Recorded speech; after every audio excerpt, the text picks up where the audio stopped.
യുടെ കടങ്ങളും പാപങ്ങളും പൊറുക്കുകയും അപരാധങ്ങൾ ക്ഷമിക്കുകയും ചെയ്തു. ഉന്നതങ്ങളിൽ നിന്നുള്ള ആരാധ്യമായി ദാനം വാഴ്ത്തപ്പെട്ടതാകട്ടെ. സകലത്തിൻ്റെയും നാഥ നീക്കും. ആമേൻ.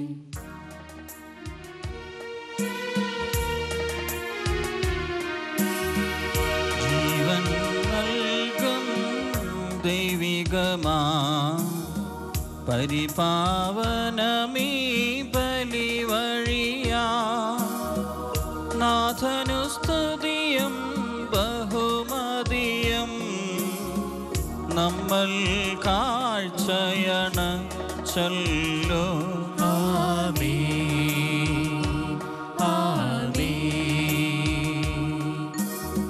പ്രീതി കലർന്നു യുഗാന്ത്യത്തിൽ സ്വർഗീയോർസ്ലേം നഗരത്തിൽ മാലാഖമാരു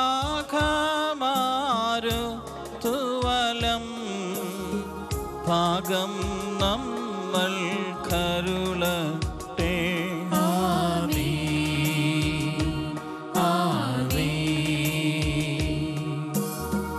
നമ്മിൽ ലോകം മുഴുവനിലും സഭയിലും അവൾ തൻ തനയരിലും നാഥൻ വരനിര ചൊരിയട്ടെ. ഇപ്പോഴും എപ്പോഴും എന്നേക്കും.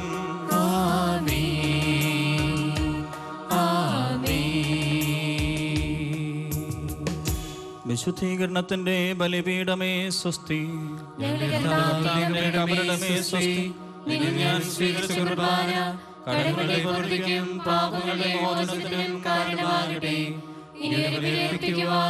ഞാൻ വരുമ്പോലെയോ എനിക്ക് അറിഞ്ഞുകൂടാ.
സ്നേഹത്തെളിനീർ പെയ്തിറങ്ങും യാത്ര.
വിശുദ്ധ ലൂക്കായുടെ സുവിശേഷം 10-ാം അധ്യായം 1 മുതൽ ഉള്ള വാക്യങ്ങൾ.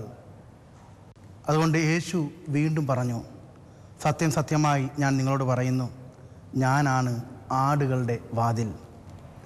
എനിക്ക് മുൻപേ വന്നവരെല്ലാം കള്ളന്മാരും കവർച്ചക്കാരുമായിരുന്നു. ആടുകൾ അവരെ ശ്രവിച്ചില്ല. ഞാനാണ് വാതിൽ.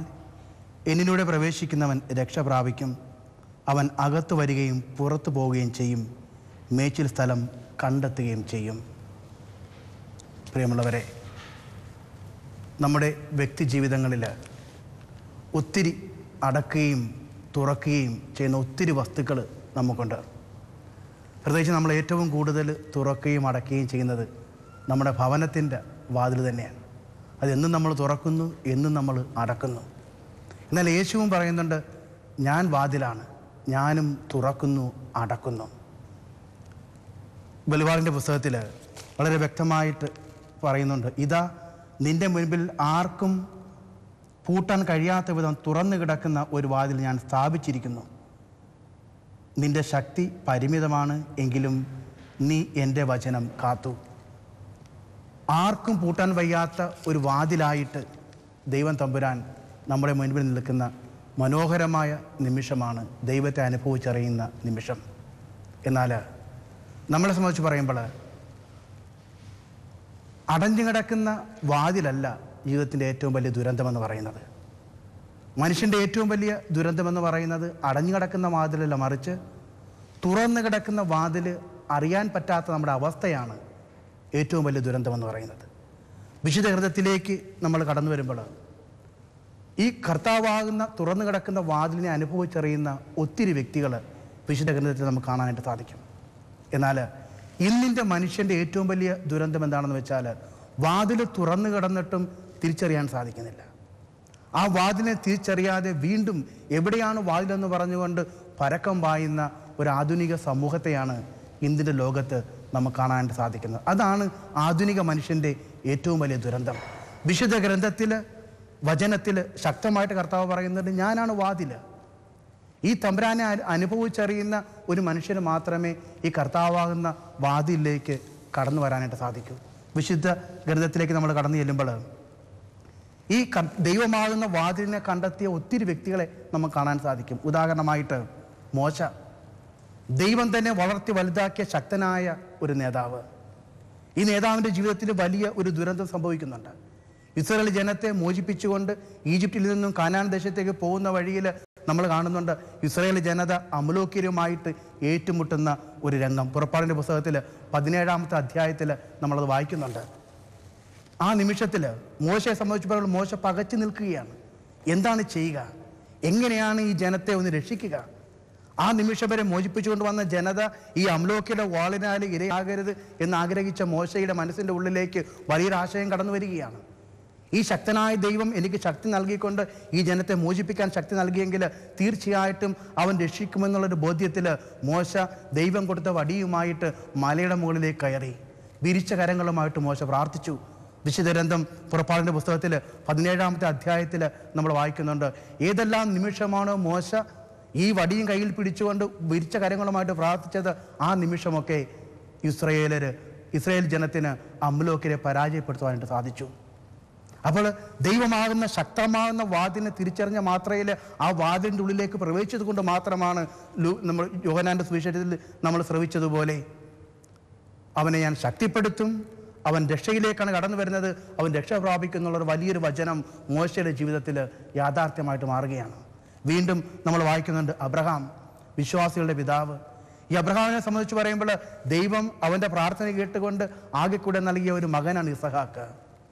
ഈ ഇസഹാക്കിനെ വെച്ചുകൊണ്ട് ദൈവം വിലപേശുന്നുണ്ട്.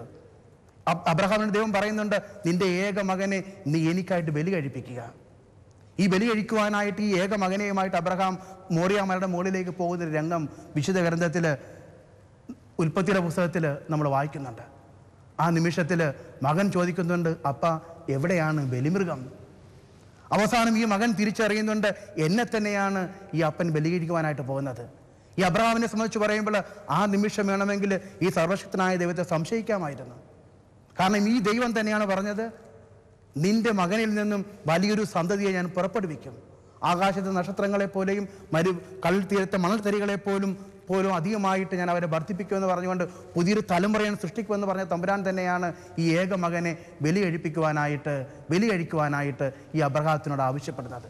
അബ്രഹാമിനെ സംബന്ധിച്ച് പറയുമ്പോൾ ഈ ദൈവമാകുന്ന ശക്തമായ വാതിലിനെ തിരിച്ചറിഞ്ഞതുകൊണ്ട് ഈ ദൈവത്തിൻ്റെ ചോദ്യങ്ങൾക്ക് മുൻപിൽ ഒരിക്കലും നോ പറയുന്നില്ല. ദൈവം എന്താണോ ആവശ്യപ്പെട്ടത് അത് നൽകുവാനായിട്ട് ഈ അബ്രഹാം മകനെയുമായിട്ട് പോകുകയാണ്. കാരണം ദൈവത്തിൻ്റെ ശക്തമായ വാതിലിനെ, ഞാനാണ് വാതിലെന്ന് പറഞ്ഞ തമ്പുരാനെ തൻ്റെ ഹൃദയത്തിൻ്റെ ആഴങ്ങളിൽ ഈ അബ്രഹാം തിരിച്ചറിഞ്ഞതുകൊണ്ട് ദൈവം ആവശ്യപ്പെട്ടതൊന്നും വേണ്ട എന്ന് പറയാതെ ദൈവം ചോദിച്ചത് എന്താണോ അത് നൽകുവാനായിട്ട് അബ്രഹാം തയ്യാറാകുകയാണ്. വീണ്ടും നമ്മൾ ലൂക്കായുടെ സുവിശേഷത്തിൽ 19-ാമത്തെ അധ്യായത്തിൽ സക്കൗസിനെ നമ്മൾ കാണുന്നുണ്ട്. ലോകത്തിൻ്റെ മുമ്പിൽ തിരസ്കൃതനായ മനുഷ്യനായിരുന്നു അവൻ. ഏറ്റവും വലിയ പാവിയെന്ന് ജനം മുദ്ര കുത്തിയവനാണ്, ചുങ്കക്കാരൻ അവൻ. എല്ലാ മനുഷ്യരാലും സമൂഹത്താലുമൊക്കെ ഒറ്റപ്പെട്ടവനെ സംബന്ധിച്ച് പറയുമ്പോൾ അവൻ ഏക ആശ്രയമായിട്ട് അവൻ കണ്ടത് ക്രിസ്തുവാകുന്ന വാതിലിനെയാണ്. ഈ വാതിലിലൂടെ ഏതൊരു നിമിഷമാണോ അവൻ പ്രവേശിച്ചത്, ആ നിമിഷമാണ് അവനെ സംബന്ധിച്ച് പറയുമ്പോൾ അവൻ്റെ വ്യക്തി ജീവിതത്തിലേക്ക്, അവൻ്റെ കുടുംബ ജീവിതത്തിലേക്ക് രക്ഷ കൈവന്നത്. യേശു പറയുന്നുണ്ട്, ഇന്ന് നിൻ്റെ കുടുംബത്തിന് രക്ഷ കൈവന്നിരിക്കുന്നു. എന്താണ് കാരണം? ഈ യേശു ഇഷ്ടങ്ങളുടെയും ഒക്കെ വാതിലുകളാണ് നമ്മൾ പലപ്പോഴും അന്വേഷിക്കുന്നത്. അതുകൊണ്ട് പലപ്പോഴും യേശുവാകുന്ന വാതിലിലേക്ക് കടക്കുവാനായിട്ട് നമുക്ക് പലപ്പോഴും സാധിക്കാറില്ല. വീണ്ടും സുവിശേഷത്തിലേക്ക് നമ്മൾ കടന്നു വരുമ്പോൾ യോഹന്നാൻ്റെ സുവിശേഷത്തിൽ 4-ാമത്തെ അധ്യായത്തിൽ സമറിയാക്കാരിയ സ്ത്രീയെ നമ്മൾ കാണുന്നുണ്ട്. ഈ സമറിയാക്കാരിയ സ്ത്രീയെ സംബന്ധിച്ച് പറയുമ്പോൾ സമൂഹത്തിൽ ഒറ്റപ്പെട്ടവളാണ് അവൾ. ജീവിതത്തിന് അർത്ഥം നഷ്ടപ്പെട്ടവൾ, ജീവിതത്തിന് മൂല്യം നഷ്ടപ്പെട്ടവൾ, ആരാലും സ്നേഹിക്കപ്പെടാതെ പാപി എന്ന് പറയുന്ന മുദ്ര കുത്തിക്കൊണ്ട് സമൂഹത്തിൻ്റെ താഴേക്കിടയിലേക്ക് തള്ളപ്പെട്ടവളാണ് അവൾ. എങ്കിലും കർത്താവാകുന്ന വാതിലിനെ തിരിച്ചറിഞ്ഞ മാത്രയിൽ അവൾ എന്താണ് ചെയ്തത്? ഈ വാതിലിലേക്ക് മറ്റെല്ലാ വ്യക്തികളെയും കൊണ്ടുവരുവാനായിട്ട് അവൾ ഗ്രാമത്തിലേക്ക് ഓടി എന്ന് വിശുദ്ധ വളരെ ശക്തമായിട്ട് പറയുന്നുണ്ട്. കാരണം അവൾ കർത്താവാകുന്ന വാതിലിനെ അവൾ തിരിച്ചറിഞ്ഞു. പ്രിയമുള്ളവരെ, ഈ വചനഭാഗങ്ങളൊക്കെ നമുക്ക് തരുന്ന സന്ദേശം എന്താണെന്ന് വെച്ചാൽ, ഈ യേശുവാകുന്ന വാതിലിനെ നമ്മുടെ ഹൃദയത്തിൻ്റെ ആഴങ്ങളിൽ തിരിച്ചറിയുക. ആ തിരിച്ചറിവ് മറ്റുള്ളൊരു വ്യക്തിക്ക് കൂടെ നമ്മൾ പകർന്നു കൊടുക്കുമ്പോൾ ഓർക്കുക, എല്ലാ വ്യക്തികളും രക്ഷ പ്രാപിക്കുന്നൊരു സമൂഹമായിട്ട് മാറും. ഇത് നമ്മുടെ ദൗത്യമാണ്. ജ്ഞാനസ്നാനം സ്വീകരിച്ച ഓരോ വ്യക്തിയുടെയും ദൗത്യം ഇതാണ്. യേശുവാകുന്ന വാതിലിനെ തിരിച്ചറിയുക, ആ വാതിലിലേക്ക് എല്ലാ വ്യക്തികളെയും കൊണ്ടുവരിക. കാരണം വിശുദ്ധ ഗ്രന്ഥം പറയുന്നുണ്ട്, അവർ മേച്ചിൽ സ്ഥലം കണ്ടെത്തും. സമാധാനത്തിൻ്റെയും സന്തോഷത്തിൻ്റെയും ഐക്യത്തിൻ്റെയും സ്നേഹത്തിൻ്റെയും ഒക്കെ മേച്ചിൽ സ്ഥലങ്ങളിലേക്കാണ് യേശു ഈ വാതിലിലൂടെ കടന്നു വന്നുകൊണ്ട് പ്രവേശിക്കുവാനായിട്ട് എന്നെയും നിങ്ങളെയും വിളിക്കുന്നത്. എൻ്റെ വ്യക്തിപരമായ ജീവിതത്തിലും ഈ യേശുവാകുന്ന വാതിലിനെ തിരിച്ചറിഞ്ഞ വലിയൊരു അനുഭവമുണ്ട്. എൻ്റെ പട്ടം കഴിഞ്ഞ നിമിഷത്തിൽ ഏതാണ്ട് ഒരാഴ്ചയ്ക്ക് ശേഷം ചില കാരണങ്ങളാൽ എൻ്റെ കണ്ണിന് ഓപ്പറേഷൻ ചെയ്യേണ്ടി വന്നു. അങ്ങനെ ഒരു കണ്ണിന് അസുഖം ബാധിച്ച് ഓപ്പറേഷന് വിധേയമായ എനിക്ക് 2 കണ്ണുകൾ ഓപ്പറേഷൻ ചെയ്യേണ്ടി വന്നു. അങ്ങനെ തുറന്ന കണ്ണുകളുമായിട്ട് എന്നെ ആശുപത്രിയിലേക്ക് പോയെങ്കിൽ ഞാൻ തിരികെ വന്നത് 2 കണ്ണുകളും അടയ്ക്കപ്പെട്ടുകൊണ്ടാണ്. ഡോക്ടർ പറഞ്ഞു, 2 മാസത്തേക്ക് ഈ അടഞ്ഞ കണ്ണുമായിട്ടിരിക്കണം. ഈ അടഞ്ഞ കണ്ണുകളുമായിട്ട്, ഈ കെട്ടിപ്പൂട്ടി വെച്ചിരിക്കുന്ന കണ്ണുകളുമായിട്ട് മുറിയിൽ കഴിയുന്ന മാത്രയിൽ എൻ്റെ സഹപാഠികളും എൻ്റെ സഹവൈദികരും എൻ്റെ കൂട്ടുകാരും അയൽക്കാരുമൊക്കെ എന്നെ കാണാൻ വന്നു. അവരൊക്കെ ഒത്തിരി നല്ല വാക്കുകൾ പറഞ്ഞു, എങ്കിലും ഒത്തിരി തമാശകൾ പറഞ്ഞു, എങ്കിലും അതിനോടൊപ്പം ഒത്തിരി വേദനിക്കുന്ന അനുഭവങ്ങൾ എനിക്ക് കിട്ടി. പലരും പറഞ്ഞു, ഈ അച്ഛനായ മാത്രയിൽ തന്നെ നിൻ്റെ കണ്ണുകൾ അടയ്ക്കപ്പെട്ടുവെങ്കിൽ നീ എന്താണ് ചെയ്യുവാനായിട്ട് പോകുന്നത്? നിനക്കൊരു കുർബാന പോലും ചെല്ലാനായിട്ട് സാധിക്കത്തില്ല, നിൻ്റെ ജീവിതം പാഴായി പോകും, ഏതെങ്കിലും ഒരു മുറിയിൽ നീ അടഞ്ഞിരിക്കേണ്ടി വരും.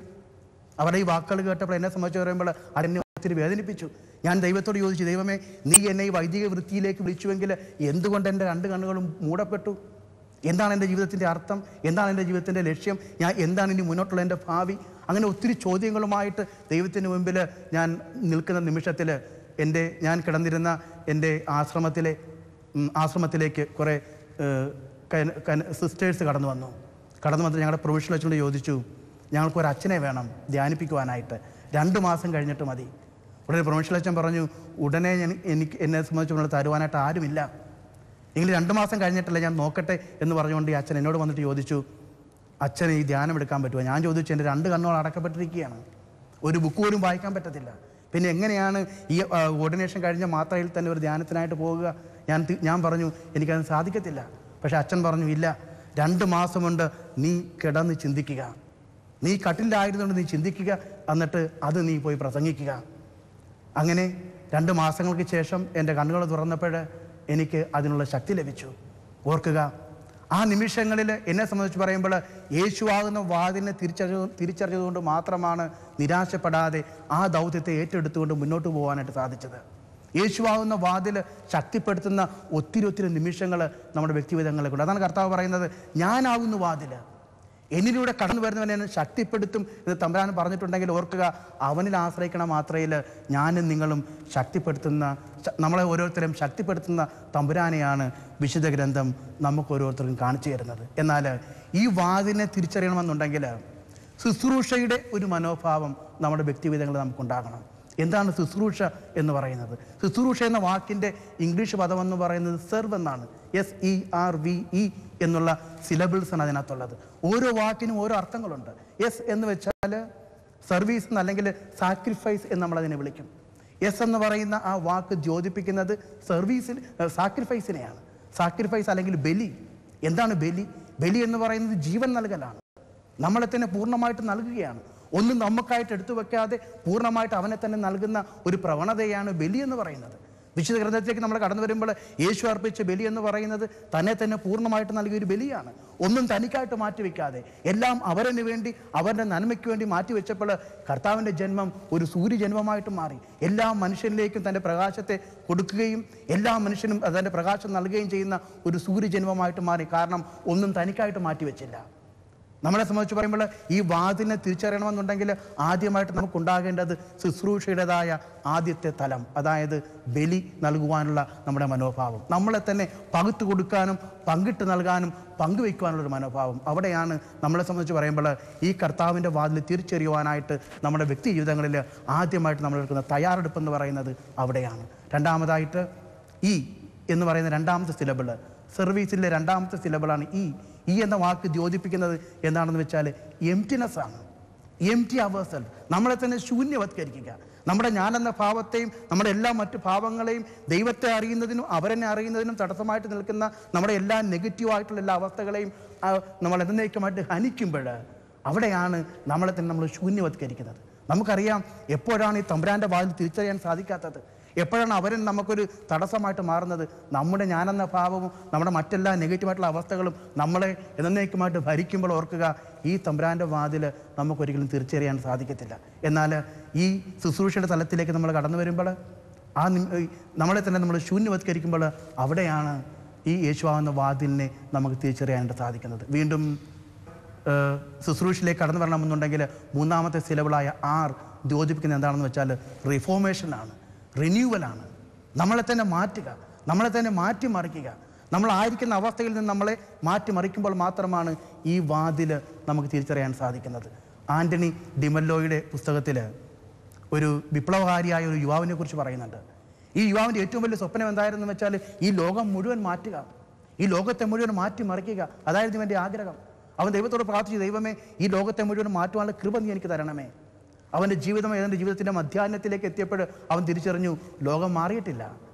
അവൻ്റെ പ്രാർത്ഥന അവൻ മാറ്റി. അവൻ പറഞ്ഞു, ദൈവമേ ഇതുവരെ എനിക്ക് ആരെയും മാറ്റാൻ സാധിച്ചിട്ടില്ല, പക്ഷേ എനിക്കൊരു പ്രാർത്ഥന കൂടെ ഉണ്ട്. ദൈവമേ നീ എന്നെ അനുഗ്രഹിക്കുക, ഞാനുമായിട്ട് ബന്ധപ്പെടുന്ന എൻ്റെ വ്യക്തികളെ മാറ്റുവാനുള്ള കൃപ നീ എനിക്ക് തരണമേ. ആരെല്ലാമായിട്ട് ഞാൻ ഒരു ദിവസത്തിൽ ഞാൻ സംസാരിക്കുന്നുവോ, ആരെൻ്റെ ജീവിതത്തിലേക്ക് കടന്നു വരുന്നുവോ അവരെ മാറ്റുവാനുള്ള കൃപ നീ എനിക്ക് തരണമേ. അങ്ങനെ അവൻ പ്രാർത്ഥിച്ചു, അവൻ പ്രയത്നിച്ചു. അവസാനം അവൻ ജീവിതത്തിൻ്റെ അവസാന ഘട്ടങ്ങളിലേക്ക് എത്തിയപ്പോൾ അവൻ തിരിച്ചറിഞ്ഞു ഇതുവരെയായിട്ടും അവനുമായിട്ട് ബന്ധപ്പെട്ട വ്യക്തികളെപ്പോലും അവന് മാറ്റുവാനായിട്ട് സാധിച്ചില്ല. അവസാനം അവൻ്റെ പ്രാർത്ഥനയുടെ സ്റ്റൈൽ അവൻ മാറ്റി. അവൻ പ്രാർത്ഥിച്ചു, ദൈവമേ ഇനി എനിക്കൊരു പ്രാർത്ഥന മാത്രമേ ഉള്ളൂ, എന്നെ തന്നെ മാറ്റുവാനുള്ള കൃപ നീ എനിക്ക് തരണമേ, എന്നെ തന്നെ മാറ്റുവാനുള്ള കൃപ നീ എനിക്ക് തരണമേ. അവൻ പ്രാർത്ഥിച്ചു, അവൻ മാറി. അപ്പോൾ അവൻ തിരിച്ചറിഞ്ഞു ലോകം മുഴുവൻ മാറുന്നതായിട്ട്. പ്രിയമുള്ളവരെ, ഈ കർത്താവാകുന്ന വാതിലിനെ തിരിച്ചറിയണമെന്നുണ്ടെങ്കിൽ നമ്മൾ ചെയ്യേണ്ട മൂന്നാമത്തെ ഘടകം എന്താണെന്ന് വെച്ചാൽ നമ്മളെ തന്നെ നമ്മൾ മാറ്റുക. നമ്മളായിരിക്കുന്ന അവസ്ഥയിൽ നിന്നും കർത്താവ് ആഗ്രഹിക്കുന്ന അവസ്ഥയിലേക്ക് നമ്മൾ മാറുമ്പോൾ മാത്രമാണ് ഈ വാതിലിനെ തിരിച്ചറിയാൻ സാധിക്കുന്നത്. നാലാമത്തെ സിലബിൾ ആണ്. വി എന്ന വാക്കിൻ്റെ അർത്ഥം ദ്യോതിപ്പിക്കുന്നത് എന്താണെന്ന് വെച്ചാൽ വെർച്വസ്, നന്മ നിറഞ്ഞൊരു ജീവിതം. നന്മ നിറഞ്ഞൊരു ജീവിതം നമുക്കുണ്ടെങ്കിൽ എല്ലാത്തിലും നന്മ കാണാനായിട്ട് സാധിക്കും. ഒരു ദോഷകെതിർക്കാകാതെ എല്ലാത്തിനും ശുഭാപ്തി വിശ്വാസത്തോടെ മുന്നോട്ട് പോകണമെന്നുണ്ടെങ്കിൽ നന്മ നിറഞ്ഞ ഒരു മനസ്സ് നമുക്കുണ്ടാകണം. പരിശുദ്ധ കന്യാമറിയത്തെ നമ്മൾ വിളിക്കുന്നത് നന്മ നിറഞ്ഞ മറിയമേ എന്നാണ്. കാരണം ഒത്തിരി നന്മ ആ അമ്മയ്ക്കുണ്ടായിരുന്നത് കൊണ്ട് ദൈവത്തിൻ്റെ പുത്രനായിട്ട് മാറുവാനുള്ള വലിയൊരു കൃപ അമ്മയ്ക്ക് ലഭിച്ചു. ഇന്ന് നമ്മളെ ഓരോരുത്തരെയും വിളിക്കുന്നത് കർത്താവിൻ്റെ സഹോദരനും സഹോദരിയും അമ്മയും ഒക്കെ ആയിട്ട് മാറുവാനാണ്. എങ്ങനെയാണ് നമുക്ക് മാറാൻ സാധിക്കുക? ഈ നന്മ നമ്മുടെ ജീവിതത്തിൻ്റെ ആകെ തുകയായിട്ട് മാറുമ്പോൾ മാത്രമേ നമ്മളെ സംബന്ധിച്ച് പറയുമ്പോൾ യേശുവാകുന്ന വാതിലിനെ തിരിച്ചറിയേണ്ട സാധിക്കൂ.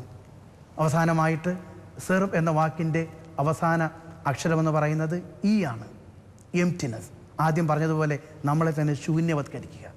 നമ്മളായിരിക്കുന്ന അവസ്ഥയിൽ നിന്നും ദൈവം ആഗ്രഹിക്കുന്ന തലത്തിലേക്ക് അവസ്ഥയിലേക്ക് നമുക്ക് മാറാൻ സാധിക്കുമ്പോൾ മാത്രമാണ് നമ്മളെ സംബന്ധിച്ച് പറയുമ്പോൾ യേശുവാകുന്ന വാതിലിനെ തിരിച്ചറിയുന്ന ഒരു പ്രവണതയിലേക്ക് നമുക്ക് വളരുവാനായിട്ട് സാധിക്കുന്നത്. ആകയാൽ നമുക്ക് നമ്മളെ തന്നെ ഒരുക്കാം. ബലിയുടെ രൂപത്തിൽ, നന്മ നിറഞ്ഞ ഒരു രൂപത്തിൽ, നമ്മളെ തന്നെ ശൂന്യവത്കരിക്കുന്ന ഒരു രൂപത്തിൽ, നമ്മളെ തന്നെ മാറ്റിമറിക്കുന്ന ഒരു രൂപത്തിൽ. അങ്ങനെ ഈ തലങ്ങളുടെ ഒരു യാത്ര നമ്മൾ ആരംഭിക്കുമ്പോൾ ഓർക്കുക, നമ്മുടെ ജീവിതം ശുശ്രൂഷയായിട്ട് മാറുന്നു. ആ ശുശ്രൂഷയിലൂടെ കർത്താവാകുന്ന വാതിലിനെ നമ്മൾ തിരിച്ചറിയുന്നു. ആ വാതിലിലേക്ക് നമുക്ക് അനായാസം കടന്നു പോകുവാനും ഇറങ്ങുവാനും യേശു നമുക്കായിട്ട് വാഗ്ദാനം ചെയ്യുന്ന മരുപ്പച്ച കണ്ടെത്താനും നമുക്ക് സാധിക്കും. മേച്ചിൽ സ്ഥലം കണ്ടെത്താനും സാധിക്കും. ആകയാൽ ഈ അനുഗ്രഹത്തിനായിട്ട് നമുക്ക് പ്രാർത്ഥിക്കാം. സർവശക്തനായ ദൈവം നമ്മളെ ഓരോരുത്തരെയും അനുഗ്രഹിക്കട്ടെ.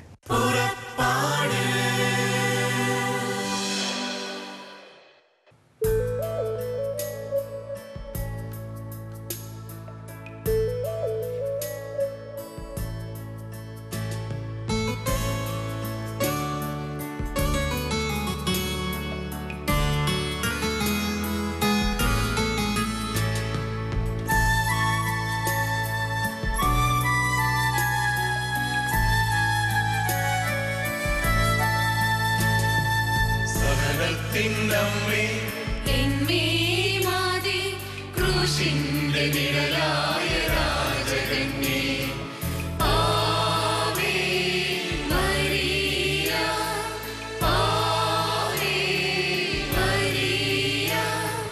സഹനത്തിനമ്മേ എൻ മേരി മാതേ, ക്രൂശിന്റെ നിഴലായ രാജകന്യേ, സഹനപ്പൂക്കൾ നിന്നെ കാണുമ്പോഴമ്മേ ഞാനും കണ്ണീരിനർത്ഥം കാണും. സഹനപ്പൂക്കൾ നിന്നിൽ കാണുമ്പോഴമ്മേ ഞാനും കണ്ണീരിനർത്ഥം കാണും. അമ്മേ നീ ആശ്രയം എന്നും എൻ സാന്ത്വനം. സഹനത്തിനമ്മേ എൻ മേരി മാതേ, ക്രൂശിന്റെ നിഴലായ രാജകന്യേ.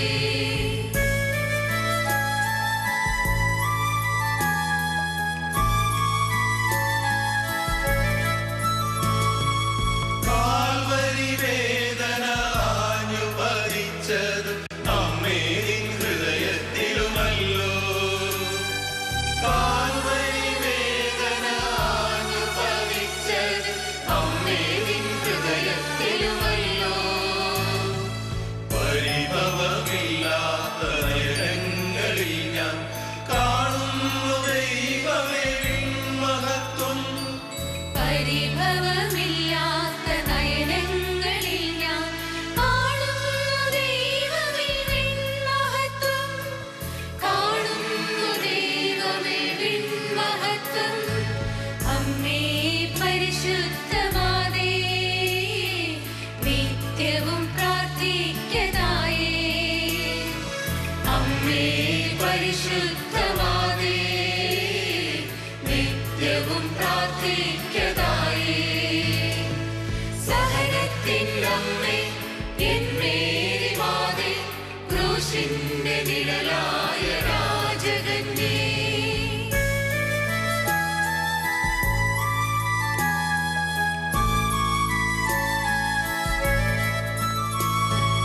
കനിവറ്റ വൈരികൾ ചൂടുന്ന നേരം കണ്ണീരു കാണാൻ നീ വന്നു. കനിവറ്റ വൈരികൾ ചൂടുന്ന നേരം കണ്ണീരു കാണാൻ നീ വന്നു. പരിവുള്ള കൈകളിൽ എന്നെ സമർപ്പിച്ചു കുരിശിൽ ഞാൻ ആശ്രയിച്ചു.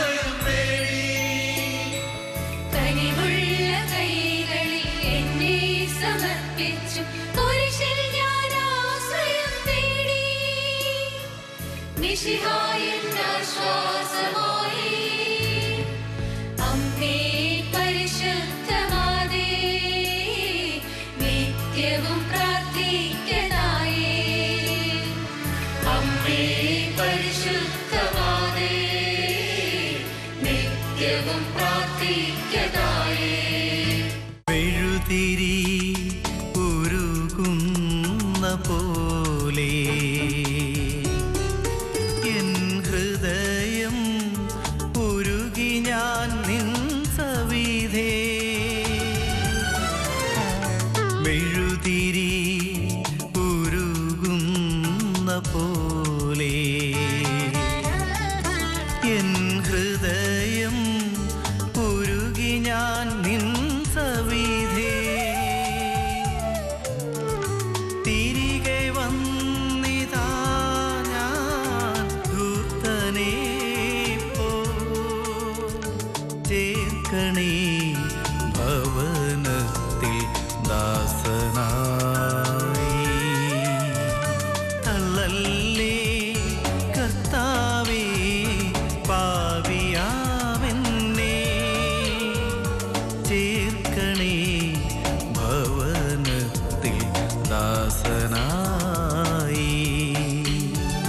തള്ളല്ലേ കർത്താവേ പാപിയാമെന്നെ. ചേർക്കണേ ഭവനത്തിൽ ദാസനായി.